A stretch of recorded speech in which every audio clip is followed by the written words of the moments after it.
Chapter 14. The next day she woke up feeling refreshed. Those extra 30-something minutes in the Martian day really seemed to make a difference. She found something to eat and then went to the meeting hall. Most of the people had gone back home in the morning, many having a long drive ahead. The once crowded space now empty with half-cleared tables. She was happy to see that Jacob was still there, going over the data gathered about and from the tablet. "Anything new?" she asked and sat down. Jacob barely glanced up. "I have been trying to map out what each component does," he told her and tapped the screen. "See how the various parts have a role. Powering, processing, filtering, computing, communicating. They're just fragments. But as an integrated whole, they form something extraordinary." He paused and turned to her, eyes glinting with excitement. "If you examine the differences over time, a pattern emerges, enough to form a hypothesis." He smiled, waiting for her to catch up. "Yes, what is it?" "It is almost as if it is constantly evolving. A little more of this, less of that, and its overall function and optimization changes. I suspect that if you use it for a specific function, it gradually gets better at that function as the internal hardware optimizes towards that. My theory is that if it had more material to work with, and the PBAI was in an awakened state, that it could change its structure into almost anything." He looked at her with one eyebrow raised as if for dramatic effect. "If I am correct, you realize what this means, right?" She shook her head, just wanting him to say it rather than her having to guess. "It means that the 500 had the technology to make programmable matter centuries ago. Imagine what they might be capable of today. Anything they make can change into anything else on an atomic level. Imagine an empty room. You just say what you need, and it grows out of the floor. Chair, table, medical equipment, nearly anything, and all of it imbued with a certain level of consciousness." "Whoa, that's crazy," she said, struggling to process. "And yet," he said, tapping at the tablet, "we're holding proof that it exists." She made the most of the few days while preparations were ongoing to learn about the work the Martians had been doing to shape their biosphere. They had developed a way that they could tune the mutation rates of genes, so if an ecology needs a niche filled, they would encourage mutations that might lead to something evolving to fill that role. More often the solution would come from places no one had anticipated, which was why a lot of the experiments involved short spurts of precise intervention, followed by long periods of observation, sampling, monitoring, and waiting. Some changes unfolded gradually over decades, while others happened in sudden leaps. Almost everyone on Mars had at least a basic ability to read gene codes, recognizing patterns or deviations, like a musician reading notes. Shifts in the sequences told stories of adaptation, survival, and pure luck. Some probable, while others were pure wonder. Anomalies that sometimes translated into something beautiful and useful. As she delved deeper, she began to get a sense of how deeply Martian society was entwined with the Martian biosphere. The music that Vicky and his jam buddies had played, the strange, chaotic melodies that incorporated genetic codes, mutations, and manipulations transformed into harmonies that, to the gene literate, were either beautiful or humorous, or had some deeper meaning. She found beauty in how their society was woven around their biology, ingrained awareness of their connections and history with all the other life forms on Mars. It explained some of the strong emotions she had seen in the debates about the station. The day came. The orbiter was ready. She was going up with Magnus, one of Jacob's technicians, whose name she had forgotten, and a woman named Nazreen. Their mission was to head on up to the station, explain that they wanted to help fix the cascade problem, that they needed the parts described by Elise, gather those parts, and return back to Mars. In the meantime, Jacob and Linda were to lead the team that would work on figuring out a solution for the cascades, as well as making preparations to assemble the mystery machine. Once the machine was assembled, a larger team would return up with it, install it, and then set to the presumably long task of cleaning out the AIs that were the cause of the caretaker's problems. Everything mapped out by the Congress.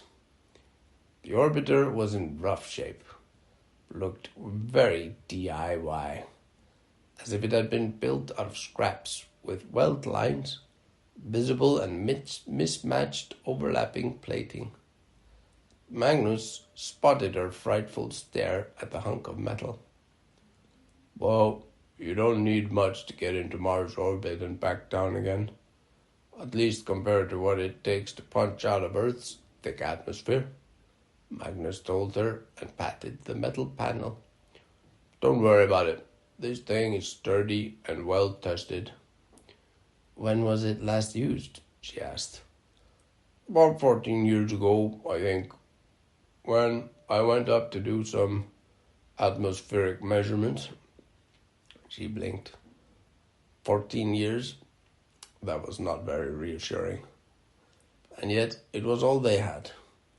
She forced herself to stop thinking about it and got on board after the two others, with Magnus entering and closing the hatch behind them.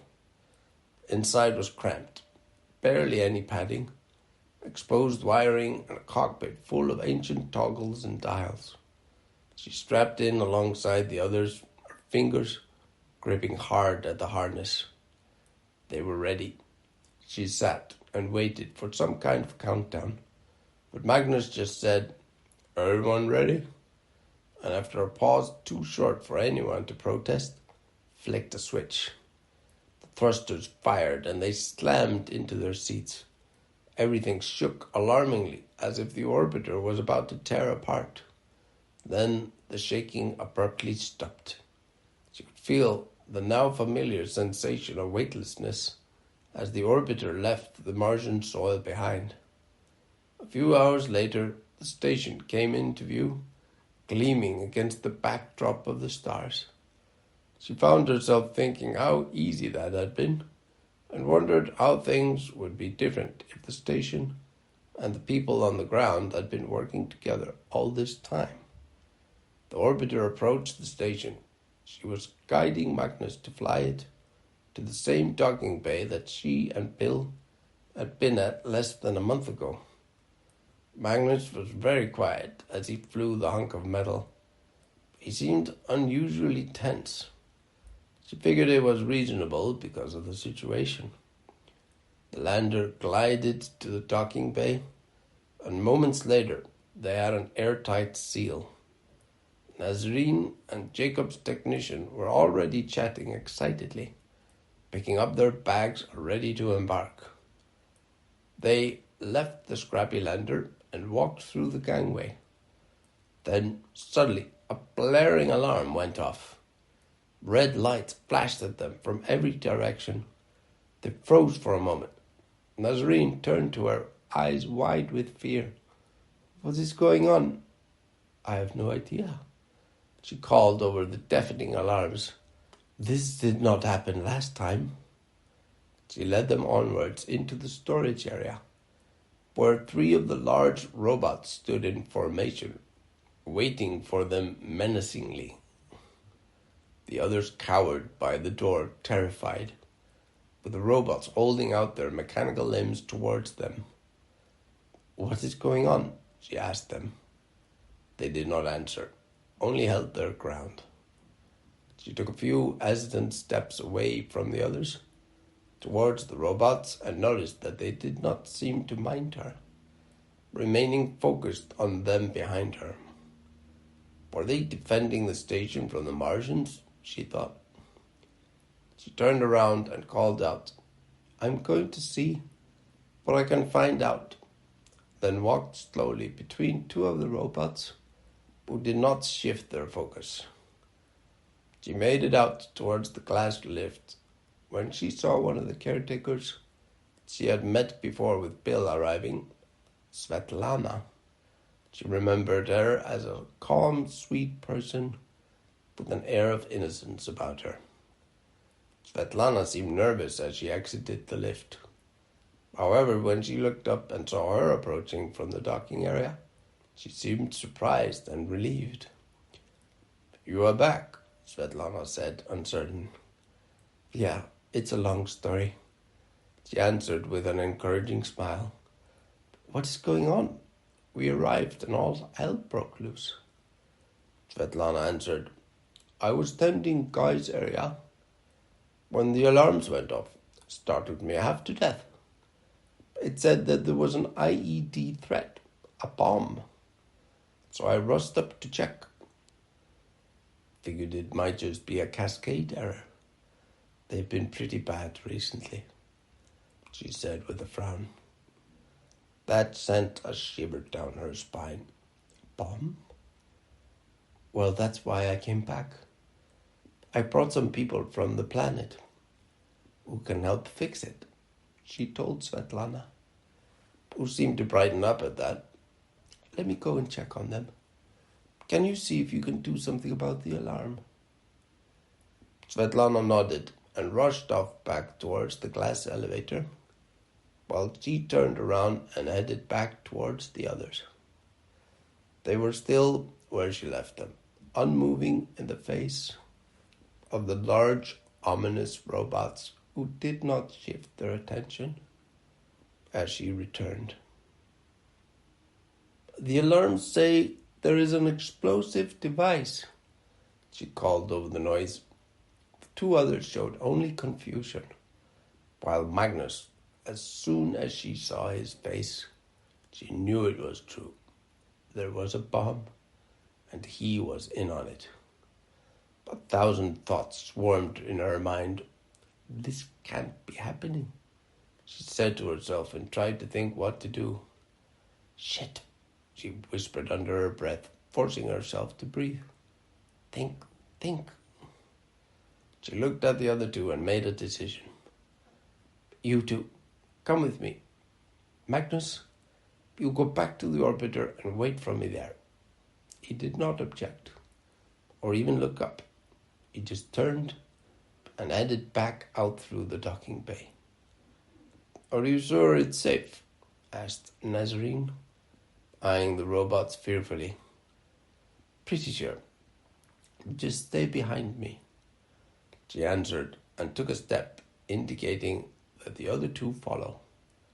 To her relief, the robots stayed focused on the gangway where Magnus had left through. She guided the others out towards the glass lift and gave them instructions to go down and find Guy's house.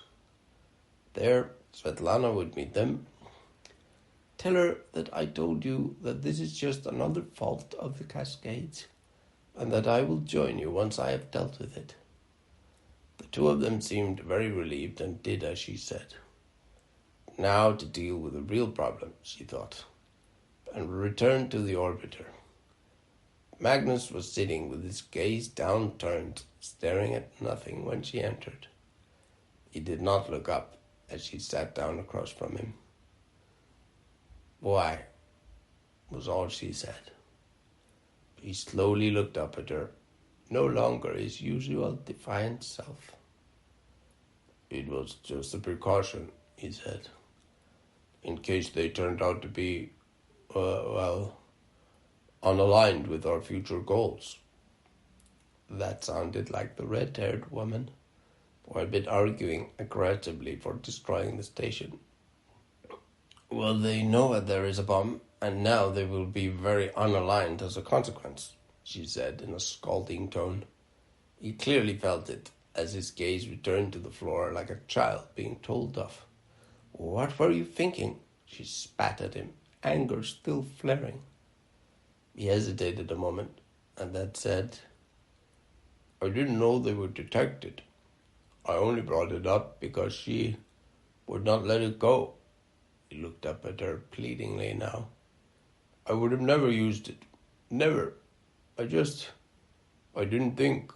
I thought I would just carry it and get rid of it somehow, or take it with me when I go down again to bring up the others," he went on, seeming to continue some internal debate.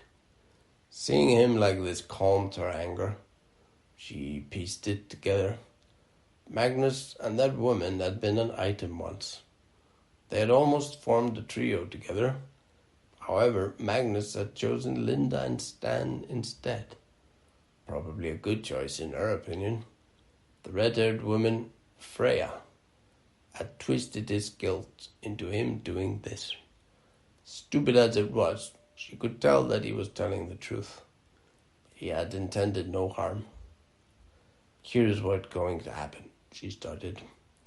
"We are going to tell them that the alarms were part of the cascading failures, that you fixed it, and are now going to do everything you can to help find and fix the cause of the cascades." Magnus listened and gave a small nod. "I'm going to tell them about the components we need for Elise. If the others haven't already, then while they go and gather the parts needed, you will refrain from doing anything stupid. Yes?" He nodded sheepishly. "Have a look around. Maybe if you get a feel for this magnificent achievement, you can then convince those nutters down there away from talking about destroying it." She told him and got up. "And that is the last time I will ever lie for you," she said as a last kick at him for what he had done. She found the three others back at Guy's house. Svetlana had given the other two some beverages, but otherwise they seemed not to have communicated much. Nazarene and Jacob's guy, Roe Ferris, were still a bit overwhelmed, it seemed, and sat quietly sipping at their drinks, looking very relieved when she arrived. "This place is incredible," said Nazarene, with Roe nodding in agreement. "Yes, it really is," she said, and signaled Svetlana over. She told them that the situation had been sorted and that Magnus was looking into the cause of it, gathering data. She then explained to Svetlana about Elise and the mission given by the PBAI to gather items from the domes below and the station above. Svetlana listened attentively, shifting from curiosity to amazement at the mention of a living PBAI amongst them. "Can you go and call the other caretakers and tell them about the plan? Ask them if they are on board," she said to Svetlana. She was not in any way prepared for her reaction. The woman's eyes welled up with tears and leapt at her, embracing her tightly, full of emotion. "Thank you, thank you, thank you," was all she could say. A moment later, she let go and hurried back indoors to call the others. Roe, who had waited respectfully through the emotional exchange, finally spoke. What about us? He and Nazarene looked to her for direction, a quiet respect shining in their eyes. She reflected on how she felt for a moment, Svetlana's reaction, and that clear respect now shining from the eyes of the other two. She was the guiding force, it seemed. For a second, she worried that she was becoming like her mother, seeking and fighting for authority. But she wasn't. She did not seek to lead. She just found herself being sought after to do so. So she told them to start preparing. Once Svetlana returned, they would need to spend a few days traveling around to secure all the items from the list. When Svetlana came back, she confirmed that the caretakers were eager to help. Many had wanted to come to greet her, but they were each battling their own pressing challenges at the moment. They all said their "see you laters," and the two were escorted by Svetlana away to the first locations specified by Elise. She found Magnus a little later, standing near one of the station's wide observation windows, staring out at Mars below. He was different up here, seemed lost. She guessed he was worrying about what would happen when he returned down again. How he would unravel the mess he was in with Freya, how Linda and Stan would react. She figured it was best to find a way to distract him from his thoughts. So she told him to drop off his stuff and get ready, that they were going for a walk. She took him around the fields and farms where she had done the chores with Bill, pointing out things that had interested her then. The artificial sunlight cast long golden streaks over the fields, illuminating the treetops, the shimmering moisture clinging to fresh leaves. The air smelled of damp earth, warm crops, and farm animals. He just followed her around limply at first, then began to show interest in some of the crops and vegetation. His fingers brushed against the curling tendrils of a modified bean plant, his head tilting in quiet assessment. He asked if there was a gene sequencer back in the house, and she said she was pretty sure that there was. He found the tech he was looking for and started experimenting, cutting pieces from this plant and that, and bringing it back to the sequencer to extract the DNA code. He came to her that evening as she was sitting in the hanging chair she had sat in that evening with Guy and Bill. She had just sent the little robo-dog off to get some drinks. "This ain't so bad," she said to Magnus when she saw him coming. "Sit with me. I just called for some drinks. You are going to love them." "No, this is definitely not bad at all," he said as he sat down. "I've been looking at the code in the plants here. The editing is beautiful. Absolute masterwork." The robo-dude came trotting along with a mixed bunch of drinks. She grabbed one and pointed the robot to Magnus, who grabbed a drink at random and kept talking. The way they cut right through several mutations and seem to get exactly what they want out of it. That is impossible with any technology I can imagine. I was hoping that I could study it. We might learn how they did some of it. But it is so far advanced that I don't even know where to start. He took a sip from the mysterious fresh fruit cocktail and went wide-eyed. The drink was gone in 2 long sips. "Holy shit, this is delicious," he said and reached for another glass. She thought to warn him that the drinks packed quite a punch, but decided not to. No harm in the guy going a bit indulgent. Here in the station, he would then return with positive tales that would hopefully discourage further attempts at blowing up the station. but there's a lot of code here that would be very useful to some of our projects. I will spend what time we have here collecting more samples, cataloging the variations up here. And so he did. They had a great evening together, drinking cocktails, until he started snoring and she got up and crawled to bed.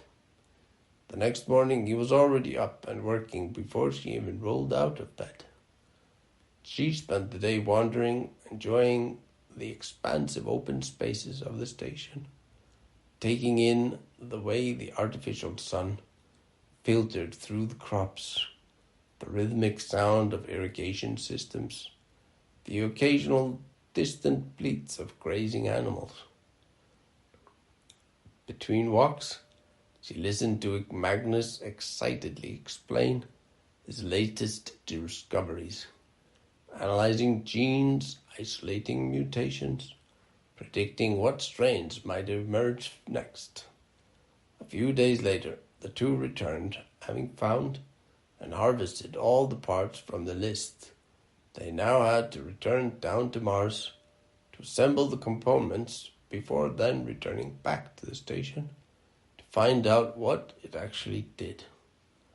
When she told Magnus it was time to go, he seemed almost disappointed, mumbling, "Could do with some more time," then sighed and nodded, I will be ready." He had taken to sleeping outside, understandably a great experience for someone who had grown up in domes and spacesuits.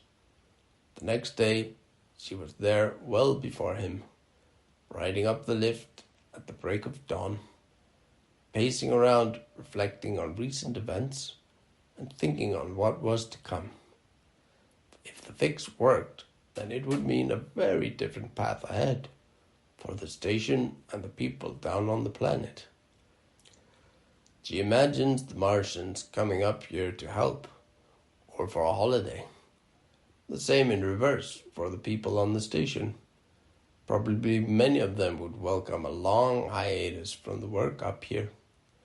Many might never come back once freed, but that would be all right, as there would be new people coming. Am I meddling again? The thought settled uneasily on her mind. Her good intentions had led to a city in flames. Now, here she was again, orchestrating something that would reshape the lives of so many. But if she didn't, what then? The caretakers would keep suffering. The Martians might one day decide to really blow up the station. She exhaled. She was not her mother, not a lone hand steering the world, bending it to her will. She was here, with them, her friends, listening, choosing the future together. Magnus came up a few minutes later. He had picked up some flowers and bunched them up in a bouquet of sorts. "For Linda," he said when she looked at them. She just smiled. It was a nice touch. She hoped he would be able to work it out. They returned back to Mars without issue. Her trust in the rickety orbiter grew with every launch. They had not waited long before a rover came bumbling over the rocky terrain.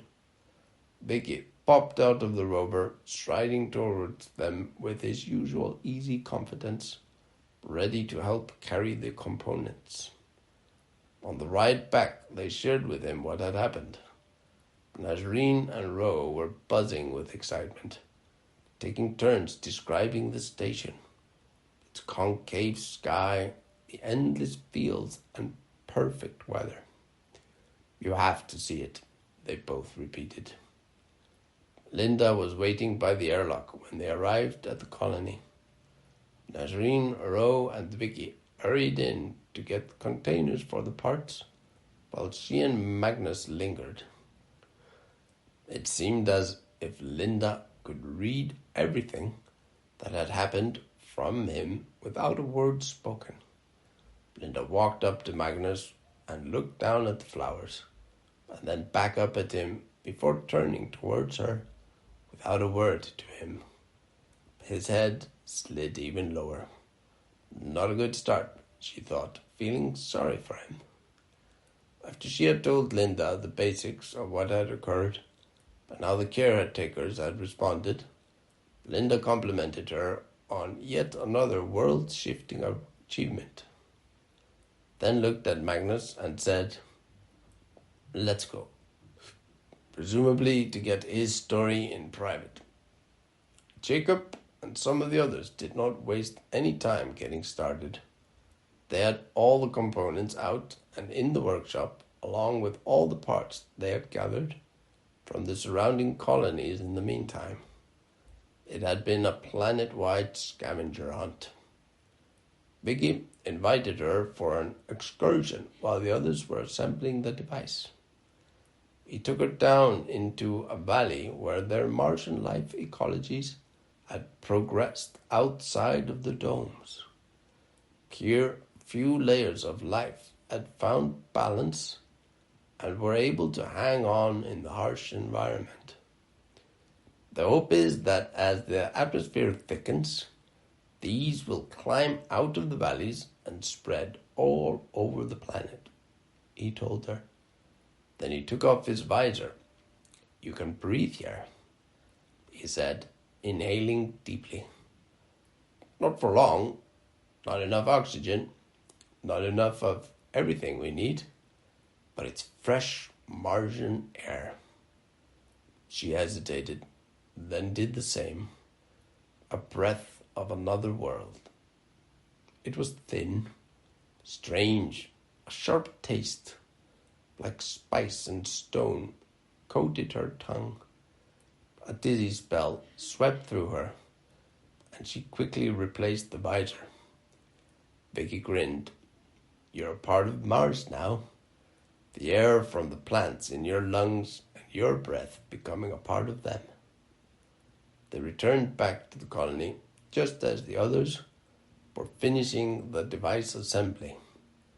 She found herself climbing back into the orbiter a few hours later along with Jacob, Linda, and Vicky, who would be flying back down to pick up some more people after he had helped carry the device, which was quite hefty, onto the station where the robo-dogs would take over. The launch was uneventful, and they arrived a few hours later back at the station.